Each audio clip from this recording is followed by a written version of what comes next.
আসসালামু আলাইকুম রহমতুল্লাহ। প্রিয় দর্শক শ্রোতা, আশা করি আপনারা সবাই ভালো আছেন। আপনাদের সবাইকে ইসলামিক টাইমস 24 ইউটিউব চ্যানেলে সবাইকে স্বাগতম। প্রিয় দর্শক শ্রোতা, বাংলাদেশে যে পরিস্থিতি, কথা বলার টপিক বিভিন্ন রয়েছে, অনেক রয়েছে। এই নিয়ে যদি ভিডিও বানাই তাইলে একাধিক ভিডিও বানানো কোনো কঠিন বিষয় নয়।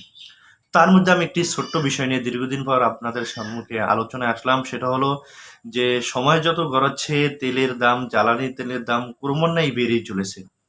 প্রিয় দর্শক শ্রোতা, আপনারা জানেন যে বেশ দীর্ঘদিন আগে রাশিয়া ইউক্রেনের যুদ্ধের দোহাই দিয়ে আমাদের দেশের জ্বালানি তেল যেগুলো রয়েছে পেট্রোল, ওই পেট্রোল 90 থেকে 135 টাকা করেছিল।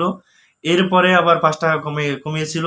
আবার এখন আবার জ্বালানি তেলের দাম বৃদ্ধি করা হয়েছে। এখন আমাদেরকে তারা দোহাই দেয় যে বিশ্ববাজারে যখন তেলের দাম কমে তখন এখানেও কমে, বিশ্ববাজারে যখন তেলের দাম বাড়ে তখন এখানেও বাড়ে। এম, তো আমার কথা হলো, বিশ্ববাজারে যখন তেলের দাম কমে, প্রকৃতপক্ষে আমাদের বাংলাদেশে সেই অনুযায়ী তেলের দাম কমে কি কমে না? আমার মনে হয় বিশ্ববাজারে যখন তেলের দাম কমে তখন আমরা জানিই না, কিন্তু যখন বিশ্ববাজারে তেলের দাম বাড়ে তখন সাথে সাথেই আমরা জেনে যাই। তখন নিত্যপণ্যের জিনিস সহ এবং জ্বালানি তেলের দামও পথ করে বৃদ্ধি পেতে থাকে। প্রিয় দর্শক, বর্তমানে সেই যে রাশিয়া ইউক্রেনের যুদ্ধ গেল, সেই রাশিয়া ইউক্রেনের যুদ্ধ কি এখনো আছে, নাকি আমাদের বাংলাদেশের মধ্যেই রাশিয়া ইউক্রেনের যুদ্ধের মতো মর মহামারী বিরাজ করতেছে? প্রিয় দর্শক, আপনারা জানেন সাবেক আইজিপি তিনি বেনজির দৃষ্টান্ত স্থাপন করেছেন।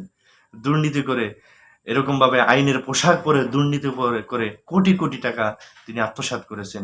এমনিভাবে আমাদের দেশের বিভিন্ন যারা রয়েছেন এই মুখোশধারী, অর্থাৎ এরকমভাবে আইনের পোশাক পরে বিভিন্নভাবে দেশের টাকা আত্মসাৎ করতেছে, এবং যারা উপরস্থ কর্মকর্তা রয়েছে, নেতা রয়েছে, এমপি মন্ত্রী রয়েছে, তারাও বিভিন্নভাবে দেশের সকল টাকা আত্মসাৎ করে দেশকে দুর্ভিক্ষের দিকে ডেকে ঢেলে দিচ্ছে। বাংলাদেশের জনগণ থেকে টাকা তারা চুষিয়ে নিচ্ছে।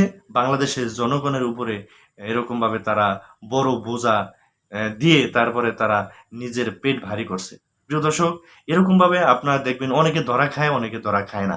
অনেক মন্ত্রী এমপিরা তাদের ব্যাংক ব্যালেন্স যদি আপনারা তালাশ করেন তাহলে দেখবেন কোটি কোটি টাকা আত্মসাৎ করার ঘটনা তাদের ভিতরে আছে, কিন্তু তাদেরটা ওপেন হয় না। অনেক সেনা, আইনজীবী, তারপরে রয়েছে অনেক প্রশাসনের উপরেও কর্মকর্তা, তারাও বিভিন্নভাবে টাকা আত্মসাৎ করে, কিন্তু বেনজিরটা নজিরবিহীনভাবে প্রকাশ হয়েছে, আর অন্যটা হয় না। সুতরাং এই দেশ থেকে যতক্ষণ পর্যন্ত দুর্নীতি, দুঃশাসনকে মূলোৎপাটন করা না যাবে ততক্ষণ পর্যন্ত আমাদের সমাজে এরকমভাবে দুর্নীতিবাজ জন্ম হতেই থাকবে। আর জনগণের সেই ঋণ পরিশোধ করতে হবে। তারা আত্মসাৎ করবে আর জনগণের উপরে সেই ঋণ পরিশোধ করার মতো এরকমভাবে বোঝা আমাদের জনগণের উপরে চালিয়ে দিচ্ছে। এটাই স্বাভাবিক।